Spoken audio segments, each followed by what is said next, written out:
Hello, everyone. Welcome to Girl Meets Rugby. My name is Christina Lanham, and this is episode 004. So I missed everybody last week. As I had mentioned on my last episode, I went over to the UK for a week and got to visit with some really dear friends of mine. And so I was definitely way behind when it came to rugby, and that's definitely going to affect the format of the show this week. I just found that there wasn't enough time in the week between my job, getting things resettled in my house, and watching rugby to catch every single game. So I've opted to just forego the Six Nations matches. I am looking forward to seeing those later. And I even did see the last half of the Scotland-England match while over in the UK, which was a lot of fun. But I just did not have a chance to really sit down and look at those games. So I'm just not going to even worry about those tonight. And what we are going to cover is Women's Elite Rugby, the WER. We've got a lot of announcements there. And then we're going to look at weeks 2 and 3 for MLR. So again, doing things a little out of order, let's go ahead and check out the WER.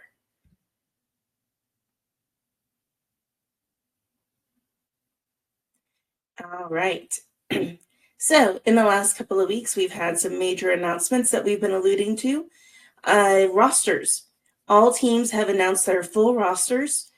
And so we know who is going to be playing on which teams.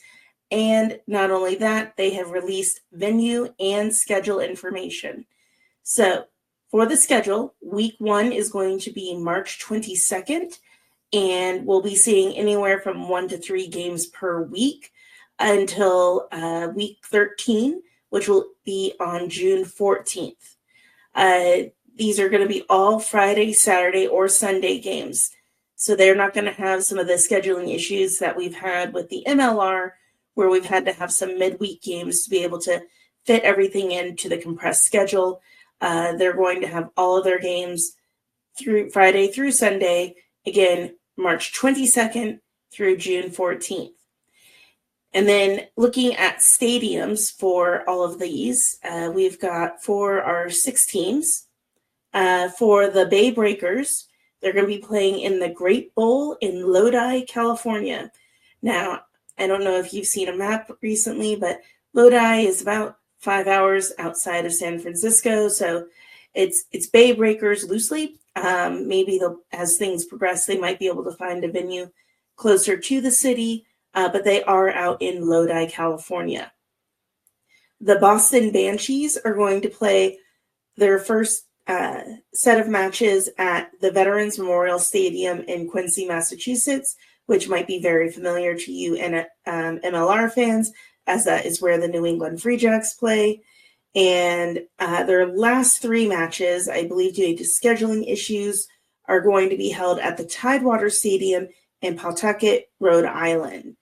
So it'll be great to see with them sharing that stadium with the Free Jacks, if we'll have any collabs and such. As we know, the Free Jacks already are really great on social media, so I could see them lending to the Boston Banshees and really having some really fun things there.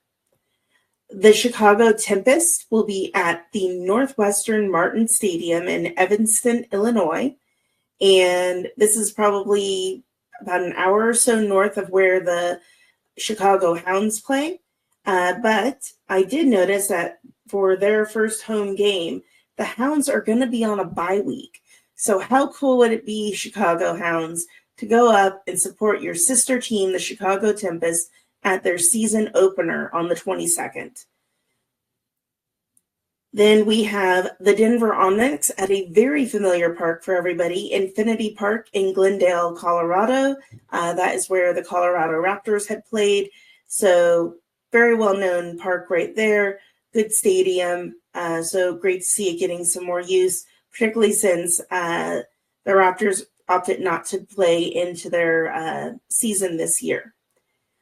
For the New York Exiles, another familiar stadium. It's the stadium at Memorial Field in Mount Vernon, New York. And this is where Rooney used to play, the New York Ironworkers, before they ended up unfolding. So they're going to be playing over at that stadium, which is an awesome little field. I got to go out there a couple of years ago and see New York and New Orleans play, and it was a good vibe. And then last but not least, we have the TC Gemini, which will be playing at TCO Stadium in Eagan, Minnesota. And with that, we've got our stadiums announced, we've got our rosters announced, and we've got our schedule. You can go out now and buy tickets for any of these games. And so I highly recommend. I am currently biding my time trying to see if my house sells in Texas, so I have a little bit more extra cash. And once I do, I'm definitely getting out there to a game. So, but that is everything over in Women's Elite Rugby. Really exciting to see. In other women's news, Lona Marr has wrapped up her time with the Bristol Bears. They lost this past weekend to Gloucester Hartbury in the finals over there. But great job to Alona, and best of luck to her as she continues her path to try and make the 2025 World Cup. And then with that, we will go ahead and we'll jump over into the MLR. We have so much in here to cover this week. So we've got week 2, week 3, lots of stuff happening. We've got red cards for Jed Melvin and Alec McDonald, who are out for 3 weeks, and those were out of week 1. And then and then we had what I would say for week 2 was a lighter week of cards. There were certainly some cards issued, which we'll cover, but they appeared to fix the broken machine that was handing cards out like crazy. But then apparently it broke again because it was Card City for week 3. So let's go ahead and break down week 2. So we're going to kick it off with Anthem versus San Diego. This one, we were wondering if San Diego would be impacted at all flying from West Coast to East Coast, and the answer was no. They were very dominant. Anthem continuing to have significant ball handling issues, and it was starting to really lean some doubts into where I thought Anthem is going to be able to go this season. Now, when we get to their week 3, some of those doubts have certainly changed, but as of week 2, Anthem is looking just as discombobulated as they did last year, possibly even worse so. Also to note, Marcel Brocky on the Legion side had to go out for HIA. He ended up getting a knee to the head during one of the plays. So wishing Brocky the best and hope that he will be back soon. Then we're going to head on over to Chicago versus Utah. After their big win over the Houston SaberCats last week, we were really expecting big things from Chicago. We had Dylan Fawcett, who was receiving his 100th cap in the MLR, first player to do so, which is a massive achievement. And then we had Utah, who had a bye week for their first week in MLR. And so they're really making their season opening debut. And we didn't know what to expect from this Utah team. Earlier in the season or late last season, you saw they released about 15 to 17 of their players. They brought in a lot of new folks. Historically, at least since I've been watching since 2022, they've been a mediocre to low player in the Western Conference. Well, all of that changed on that game. They came out, they were scoring very quickly. And this is again where I had mentioned in week 1 where the Hounds just seemed to be kind of disorganized for the first 20 minutes. That happened again here. It just seemed to take the Hounds a while to get themselves together, and Utah took massive advantage of that. I believe it's Leia Lua is their new scrum or fullback. Wow, I'm really messing this up. Fly half. So they're number 10 for Utah. It's come over from Samoa. He was excellent, dead accuracy with his kicks. So that was looking really great. We did get a red card issued out to Charlie Abel from the Hounds for a high tackle. And then we all saw Charlie. There was no sound, but I'm sure we could all read what you were saying, and we definitely feel for you.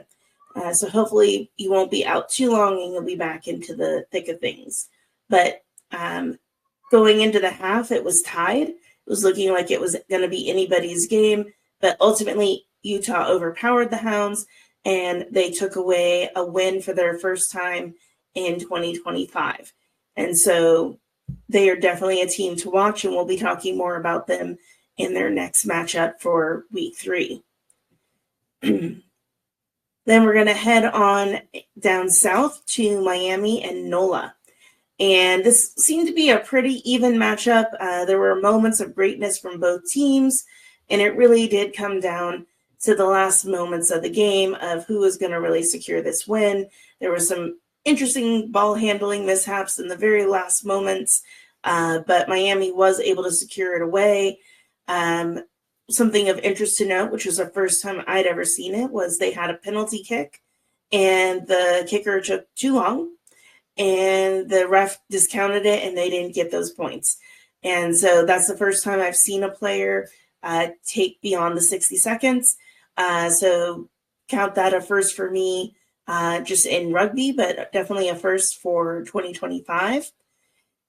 But overall, I mean, I would say both teams, like I said, had moments of greatness. They had moments of errors. There was definitely ill discipline on both sides that ended up just kind of shooting themselves in the foot throughout. NOLA, obviously they were playing what I would consider a weaker team in Anthem for their season opener, but they looked really together and performed really well. I don't feel that they were as strong in week 2. And then we're going to jump all the way to the West Coast to Rugby FCLA versus the Houston SaberCats. And while LA had fallen to the Free Jacks for their season opener, they definitely looked like they were more together, and they continued to show that in the first half of this match. We went into the half with them ahead at 28 points, Houston trailing by 12. Houston at this point was slow to the game. And when I talk about slow to the game, it wasn't like for the first half. It was for the first 66 minutes. They just seemed to be all over the place. And then finally, in the last, under 15 minutes of the match, they really started to get things together. Something to note was Max Schumacher, who was starting for the SaberCats in the fullback position, also got his first try in MLR. So congrats to Mr. Schumacher on that. We did get a red card for one of the LA players. It was basically a double yellow, and with that, it's upgraded to red. And so he is going to be out for a little bit. And his first name is Declan, and I've forgotten his last name, so I apologize to you. But he was a front rower replacement player on the LA side. But LA, again, looked really great in that first half. They couldn't score. I mean, they did not score 1 point in the second half, but they were holding Houston at bay for quite a while. And like I said, it was after the 66-minute mark that Houston really started to turn around and pump and get some tries. And then they just decided everyone on the team needed to score a try. And so, it was like Basan gets a try. Peter Anasu gets a try. Just everyone gets a try.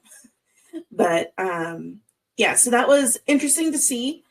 Houston not starting off this season super strong. Obviously, they had that loss to the Hounds on the first week. They get the win on the road. But again, taking a long time to come together and actually perform. So that's something they're going to need to watch. LA, they had a great first half. They really need to follow that up with a great second half. I've often said this about teams where it seems like they forget there's a second 40-minute part of the game that needs to be played. And while I know that they didn't personally feel that way about it, it just, it's like such great effort in the beginning, and then it just, not that same level in the second half. And that was all the games in week 2. We had New England, Old Glory DC, and Seattle all on a bye week.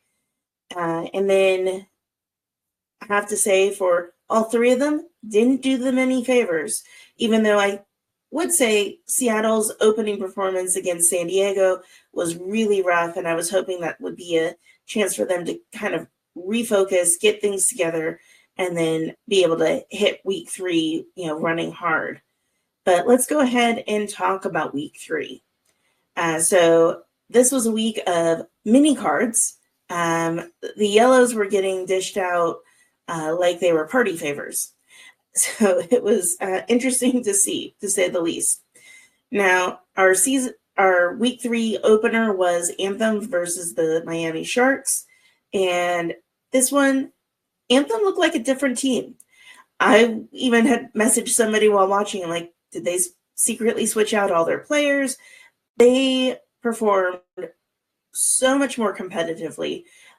They were ahead for most of the match, which I don't think we could say about Anthem at any given point leading up to this game.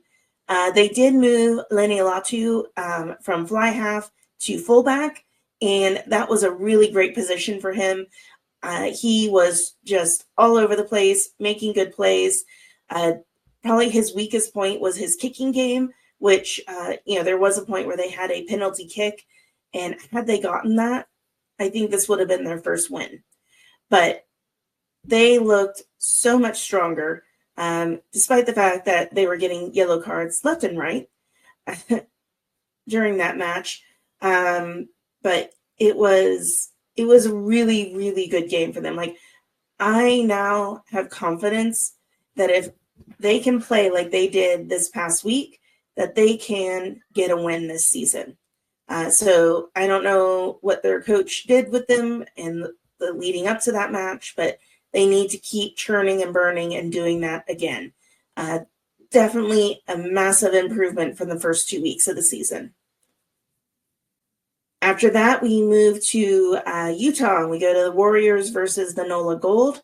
And in there, we had a debut on the referee side. So we had 21-year-old Ben Connor from Wales. So it looks like he was the youngest referee in Wales to coach some of their championship series. And so he has made his way over here. Again, this is a game of mini cards. And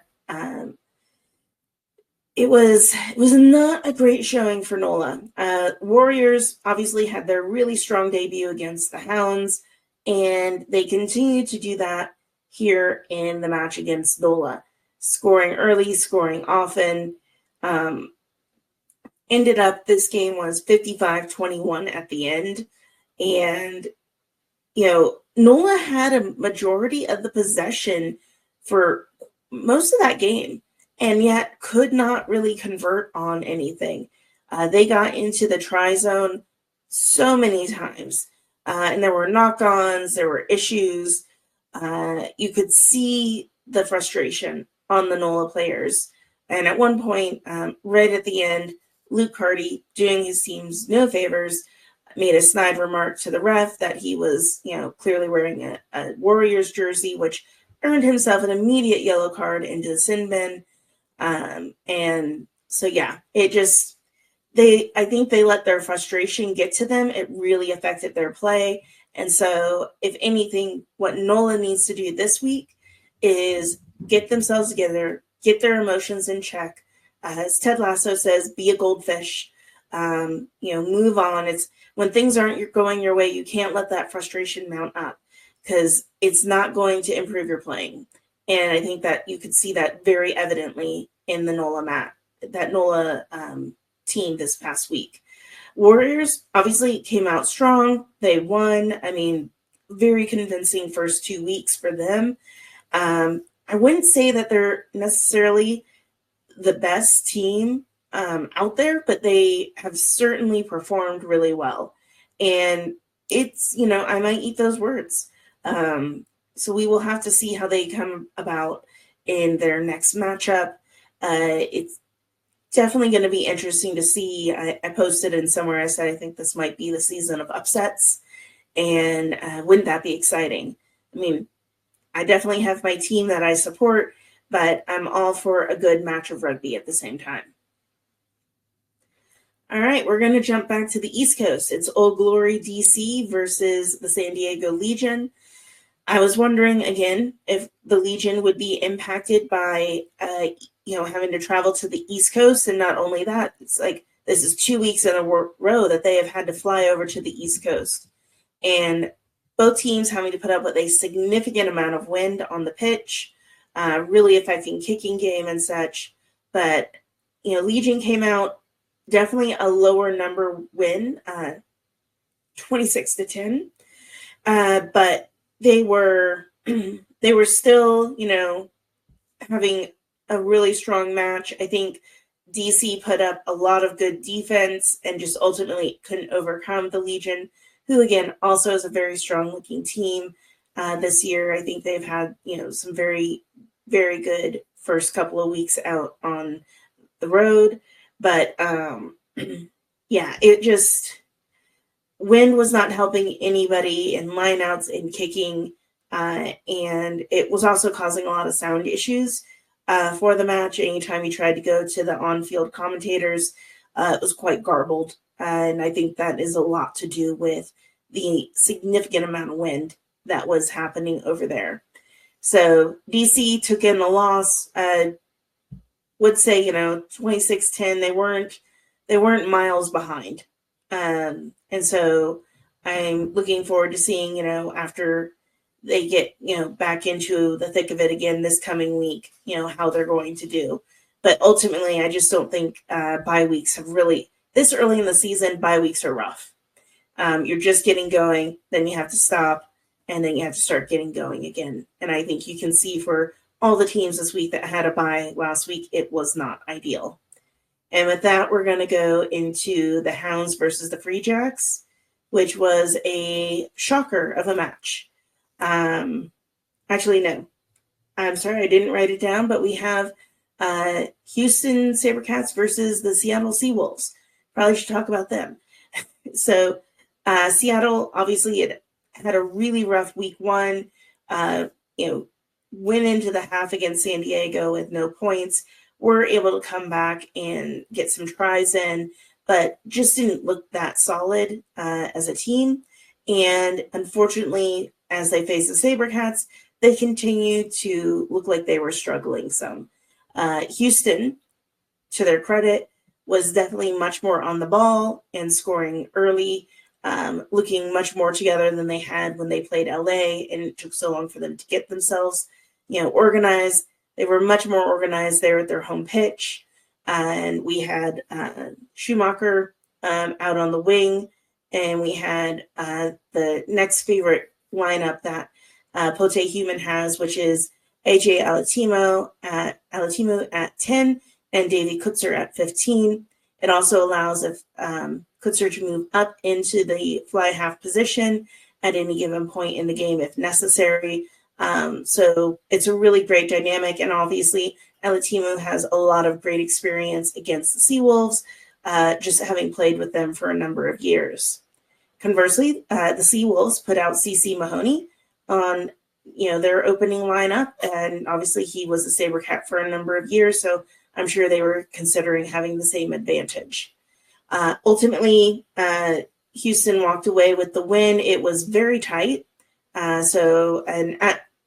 Coming into the second half, Seattle was ahead for quite a bit, and then Houston was able to come through and get they got a penalty kick to get them a little bit closer, and then through a good line out and a good maul, Pita Oneasu was able to dot it down and secure the win for Houston.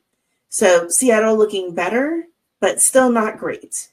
So hopefully they're going to be, playing again next week. They're going to get some more repetition in and be able to get things going.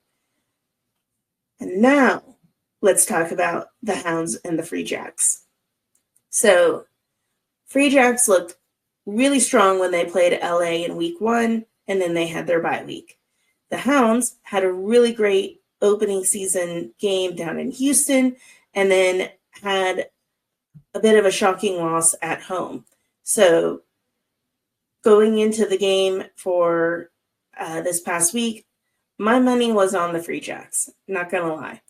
And boy, was I wrong. I don't know where Anthem looked like they were a different team in a good way. Free Jacks looked like they were a new team in a really bad way. It just looked like it was a mess out there. No one seemed to know what the other person was doing. There didn't appear to be any cohesion as they played. And it was up into the 70 plus minute before they finally were able to score a try. On the other hand, the Hounds, who traditionally have taken 20 minutes or more to kind of get themselves together, were immediately on the ball, going through, scoring tries. They had a number of players going out for HIAs and other injuries, including Dylan Fawcett, but continued to still perform and score try after try after try. They dominated the Free Jacks. I've never seen the Free Jacks play the way they did in this game. I don't know what was going on. Again, that bye week did them no favors, and it was a heck of a game. And yeah, it was it was a little nuts. I'm not gonna lie, it was a little nuts, but we'll have to see, how they come back from this. This could be something that can either shake them, or it can be a building block to improve. And one other thing I just want to put out on the Free Jacks, obviously I've just kind of lambasted them a little bit, but someone had posted in the MLR fan zone on Facebook their digital program for an away game. I don't know what all other teams are doing, but they need to go look at what the Free Jacks put together for their fans. It was the most amazing digital program I've ever seen. It had stats, it had video, it had the roster lineups, it had people to watch for, thoughts from the coach. If you get a chance, go check out what the Free Jacks do on their media. They should be holding a master class for every other team because they just kill it. So now all they need to do is go kill it on the field, which they normally do. So again, hoping that they are going to have a better performance this week. With that, it's definitely shot them down in the standings 3 weeks in. We've got Miami Sharks on top in the East. We've got San Diego on top in the West, with Utah nipping at their heels. And so, yeah, this is going to be an interesting 2025 season if the first 3 weeks are any indication. And with that, that's going to cover all of the things I had. Again, I just didn't have time to sit and watch the Six Nations games, plus all of the MLR games for the last 2 weeks. It was too much. And kind of my thought as we take things off the pitch is, there's priorities in life. And I prioritize spending time with my friends and being present with them versus spending my time watching rugby, which is something I enjoy. But it's the opportunity to see my friends does not come around that often. It's been several years since I've seen most of them. And so I really savored my time with them. And then I also need to balance my life in general. And I can't spend every waking hour watching rugby. It would be great, but that does not pay the bills. And so there has to be balance. And so this week, I was just like, we're not going to worry about these games, and we're just going to move forward with what I can do. And so I encourage you all to do the same. It's all about finding balance. We can't be too hard and heavy in any one direction because that can burn us out. But with that, I want to say thank you all so much for spending time with me on episode 4.